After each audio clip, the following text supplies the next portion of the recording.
Warning, this content may be upsetting or disturbing to some audiences. At the platform, the girl in front of me suddenly jumped in front of the train. What is the most eerie and terrifying thing you've witnessed but no one believes you saw? I was on the scene of a 4-car collision that was caused by a drunk driver. There were several serious injuries and my dad and I were helping people until help came. I got to the main vehicle that had caused the accident and was so close that my hands were on the passenger door, the window was gone and I leaned in. I leaned in because there was no one in the car. I kept looking and there was no one. I'll swear to this day there was no one in that car. I could see the inside, destroyed and empty and full containers of alcohol but nothing else. I leaned back and looked at my dad and he shook his head at me as if to say don't look. The newspaper article the next day reported that the driver and his niece and nephew were all killed in that car and that they did have their seatbelts on. I know there are stories of people's own brain blocking out things like this but I kept looking, trying to see in that moment and even today I can understand it. People don't want to believe it or want to find another explanation. It was clear, middle of the day, in a very open area. No one was thrown from the car. The car was a large late 1970s real metal car. It wasn't really destroyed, it was mainly still intact. My understanding after the accident besides any other injuries was that the driver's head actually impacted his niece's head and killed them both. I'm not sure about the rear passenger. When I was 3, I was playing with my brother on a pier. My parents stopped looking after us for a moment because I guess no one can stay vigilant non-stop. So with my brother we start playing climbing into boats and jumping from one to another, and of course, because I was very small I missed, fell into the water and almost drowned. My father suddenly remembered that he had children just in time to come back on the pier and to see me fall into the water and ran to fish me out. This story is my very first memory. I don't remember everything but I remember the hand coming down to grab me. What I can't explain is that I also clearly remember a woman with green hair trying to pull me into the deep. When I was around 9, walking with my friend from her place to my place. Our places were like a 10-minute walk apart. Some grown bald guy in all black with sunglasses on started following us. After 2 minutes of him following us we just kinda started crossing the street, walking to another street, etc. This dude kept following us and every time we looked behind us he kept pretending to be checking the soles of his shoes, like he stepped in dog poop. He was super close to us the whole time, so we just ran. Got to my place and we both started crying. We had an active imagination so my mom questioned us if it was actually 100% true, and when we said yes, she called the police. They took a statement but nothing came of it. A few years later in the news they were looking for a child molester and the face sketch looked exactly the same. Exactly. It wasn't something I saw but rather something I heard. I was putting my 4-year-old son to sleep for the night. I had just finished reading to him and he had already dozed off so I just laid there in his bed for a little while. I heard his pull-string Henry doll go off. It was laying on the floor next to the bed. It said, "Boy, am I glad to see you." For those who don't know, the Henry doll is like the doll from the movie. He has a few little sayings and he says a different one every time you pull the string. It startled me but I didn't think too much of it. I figured his string had gotten snagged up or something. I was just about to get out of bed when he did it again. Not a different saying either, it said "Boy am I glad to see you again," twice in a row, which doesn't happen. He says a few different sayings but always in the same order. This time I picked it up, took a look at the string, and saw that it wasn't snagged or anything. I was holding it in my hand, about to set it back down when it did it again. "Boy, am I glad to see you." That freaked me out. A lot. It didn't help that I was home alone with my sleeping kid. I literally looked the doll in the face and said out loud, "Okay, you're freaking me out, Henry," and dropped it. He stopped after that. We still have Henry. He's never done anything weird since. If you pull his string, he says all of his sayings in the correct order. Everyone shrugs off my Henry experience, but it was really creepy, I swear. Don't mess with fools. It was late at night and I couldn't sleep. I decided to go out to look at the stars to get sleepy. When I went close to the door I heard a huge bang like something big was falling coming from outside the flat, behind my door. I went with caution and looked through the little hole on the door to see what was happening. I saw 2 people just standing there outside the lift, one of them holding something. I couldn't tell what it was but they didn't friendly. I looked some more and then it was when I saw that there was a person besides them on the floor, not moving or seemingly breathing. I heard them saying something to one another. I didn't really catch what though before they started dragging the person on the floor out of the flat and into a van before speeding off like crazy. I tried to tell my family but they said it was just a nightmare. I know what I saw. When I was a kid, around 11 years old, I was spending the night with a friend. Of course when it was bedtime we didn't go to sleep like we were supposed to, we were just laying there talking, when a man opened the door and looked around. He was a tall white male, wearing only his jeans, and was clean shaven with short hair. Of course we acted like we were asleep. When he closed the door we started talking about how we were surprised that her dad had shaved the beard he'd had for so long. However, the next morning at breakfast her dad still had his beard. We both saw it, so it wasn't a dream. Her parents thought we made it up, but why? Two of them for me. One as a kid, we lived in this smallish town and our house was pretty close to one of those huge sluices next to a large canal. However, the embankment was pretty high, so apart from the normal road there was a small stone staircase that went up from our street directly onto the embankment. The sluice itself however was always used by druggies and illegal parties etc. Not a big deal 99% of the time since the houses below were never bothered. Cue me being 13 coming back home from sports training and I see this shape at the bottom of the stone staircase with a massive splatter of red around his head. Turns out one of the druggies while high as a kite fell down the steps and ended up falling right on his head, splitting his skull and spread most of his viscera across the street. Had to tell my parents and they called the police. Second one is from not that long ago when I was coming home from my internship at a hospital and since I used public traffic had get off at a station to take a different train. While waiting at the platform the girl in front of me suddenly jumped in front of the train resulting in something I can only unfortunately describe as meat confetti.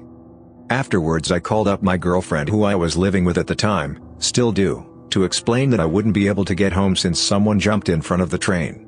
Now in the Netherlands it's not uncommon to have delays in the entire train system due to these events. Apparently I didn't sound overly emotional or anything, shock, so she just assumed that somewhere on a different platform someone jumped in front of the train so my train couldn't leave.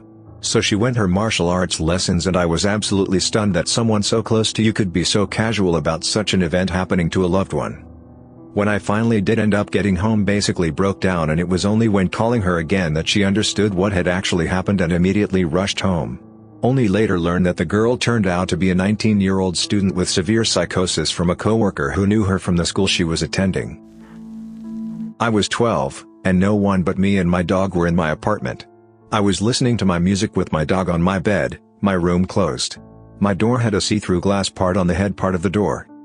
My dog started barking really loudly and I brushed it off as him hearing my neighbors that were loud usually.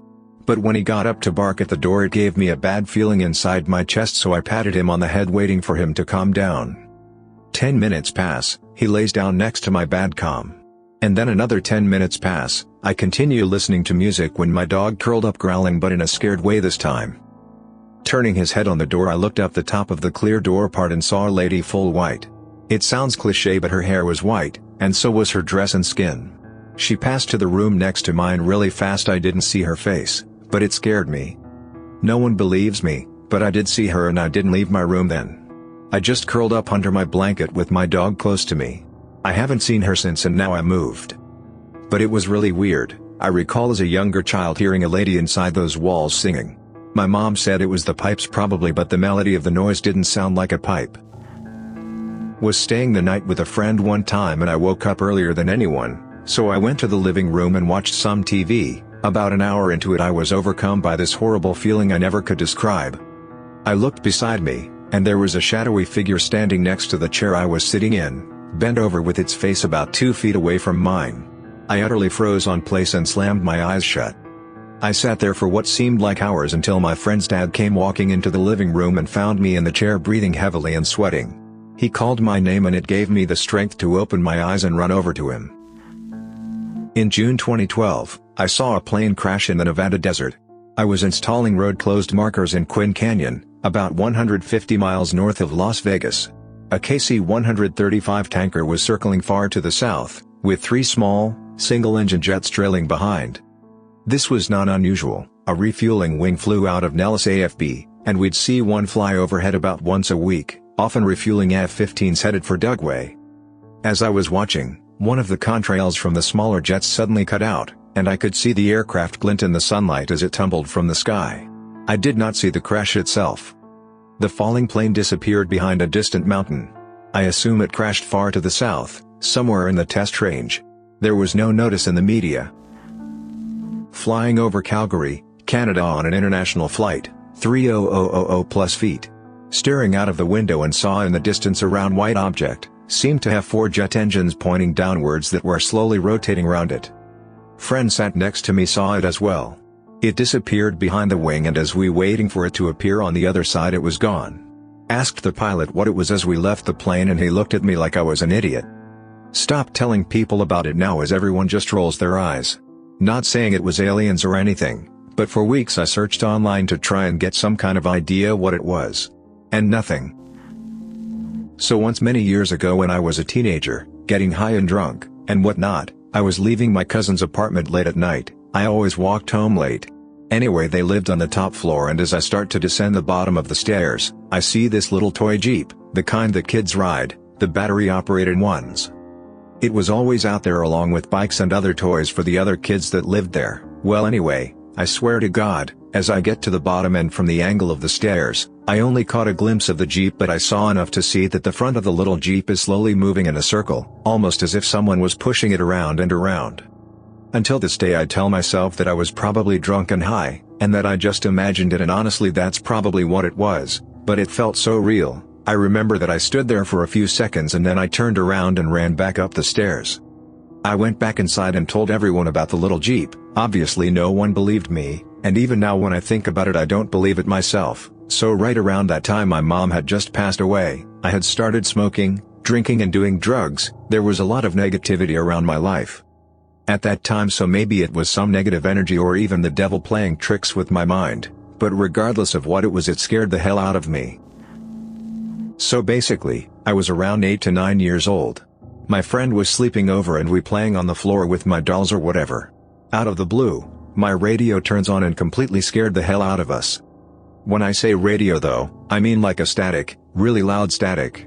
Obviously, being young we screamed for my mom. She came upstairs just after it stopped.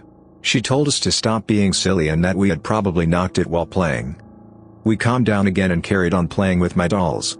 We were in the same place on the floor as the last time, which is neither near the power switch or radio, and it turned on again. It was static, like before. We freaked out again but had to go down for dinner or something. When we went back upstairs we were just chilling in my bed and watching TV when the light turns off. We were at the opposite end of the room to the light switch. Let's just say we didn't sleep that much that night.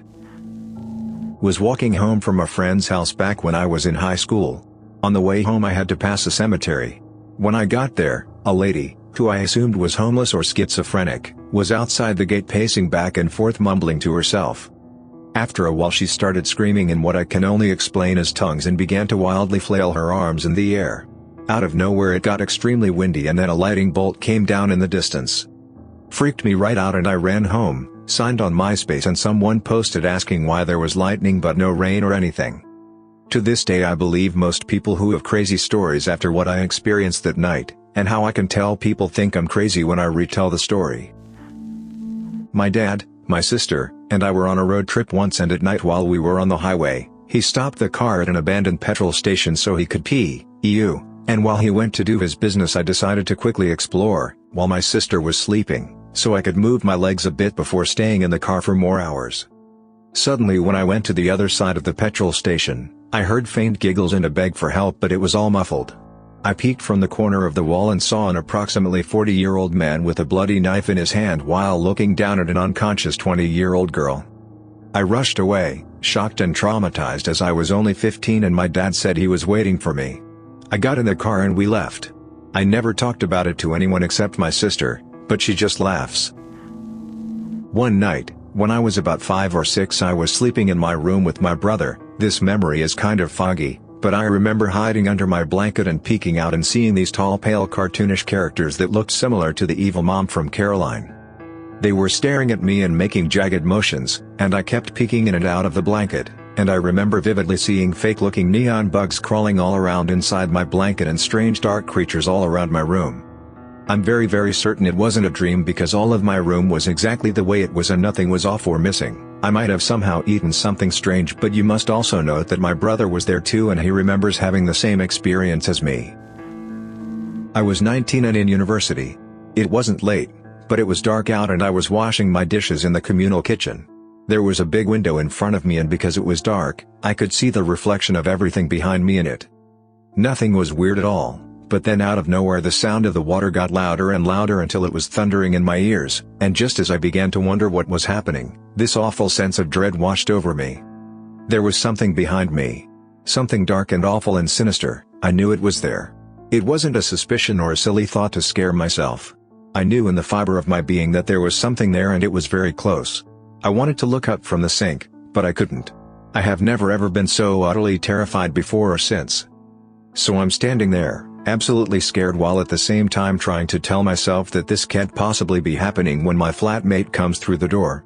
The spell was broken in a split second. The fear disappeared, the sound of the rushing water returned to a normal, and whatever it was just gone.